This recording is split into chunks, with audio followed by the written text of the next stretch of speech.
while ago, I did a chemical peel on my face, and that was interesting. And now I am going to do a chemical peel on my feet. Yes, my feet. So there's this place called the Peel Connection in Beverly Hills, and they offer a ton of peels, and the one for your feet is supposed to leave them feeling very smooth and exfoliated. Now, I try to regularly exfoliate my feet myself, but sometimes dead skin can still build up, especially in the summer if I've been in sandals for too long, or in the winter when I don't give them too much attention. So I'm really curious to see how well this peel is gonna leave my skin feeling super exfoliated, really get rid of that crust, and just have nice, smooth baby feet. I will be documenting the entire process along the way, so yeah, you've been warned. Okay, I'm not gonna lie, I was super nervous going into this. It's the big day, the moment. But Nita from the Peel Connection has been doing chemical peels for over 10 years, so I knew I was in good hands.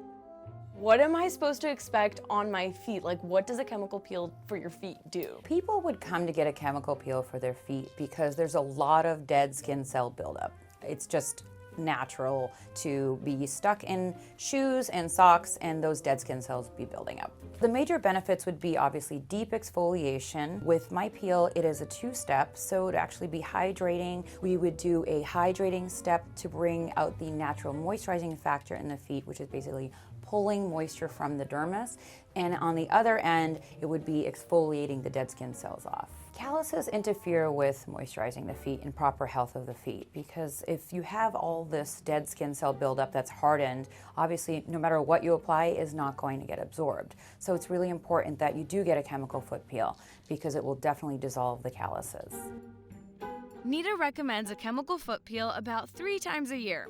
One peel session will cost you $145. Definitely some dryness here.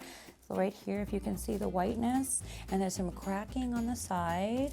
See the sole right here, and on the sides here, yep, you're definitely needing a foot peel. The first step is the moisturizing agent, which stays on your feet for about 3 minutes.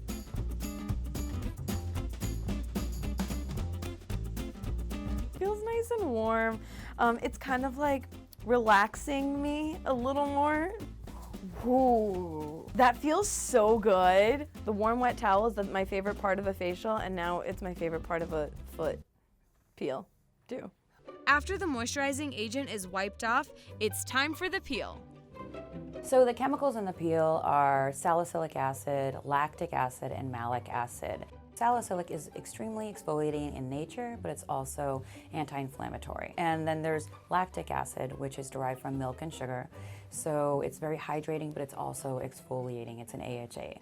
Malic acid is also an AHA. It's derived from apples, and it's actually very moisturizing for the skin as well and exfoliating. The main difference is with the face peel, the minute they put on the peel, like my face burned, like it was painful, and that was like all the acids. This one, like I don't feel anything. It's just like some type of liquid just going on and swiping on my feet. The brush actually feels really nice. It's a feather. It's a feather on your foot. Someone tickling your foot with a feather. That's what it feels like. Okay, you know what? Just imagine a facial brush the way it feels on your face on your foot. Or like, you know when you step on a really good carpet?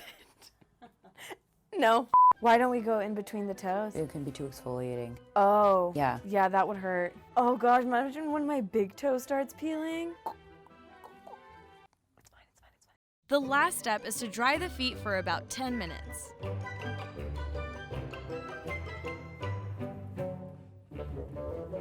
They've taken it yes. in? My feet have It's absorbed so the peel. Sticky. It's Yeah. sticky. Yeah. The immediate aftercare process is pretty simple. Basically, I had to wear open-toe shoes, I couldn't wash my feet for the first 24 hours, and I couldn't work out for the first 48 hours. My feet felt pretty tacky the rest of the day, and I can see some of the product drying around my toes, but thankfully no burning, itching, or discomfort. At the end of day 3, I started seeing peeling in random spots. It got really bad on the 4th day. I came back from the gym and oh boy, did my feet peel. I think that going to the gym or showering and soaking your feet will generally make it peel faster. The drastic peeling continued from day 5 to about day 8. Thankfully, the freshly peeled feet didn't hurt, and I didn't feel any stinging when I walked. It looks pretty gross, but it was an overall painless peeling process. By day 11, all of the dead skin from the bottom of my feet had completely peeled off. Thankfully, the storm had passed. The area that still had some peeling to do was the sides of my feet. I was thankfully glad to have my feet back.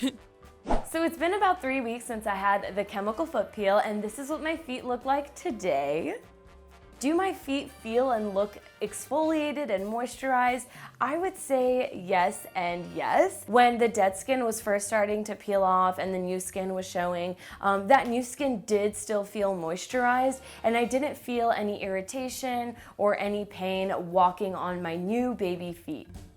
As for the hard callus buildup, I think that's something that's starting to come back a lot sooner than I expected. So my biggest piece of advice is to keep gently exfoliating those areas so you have the most long-lasting results.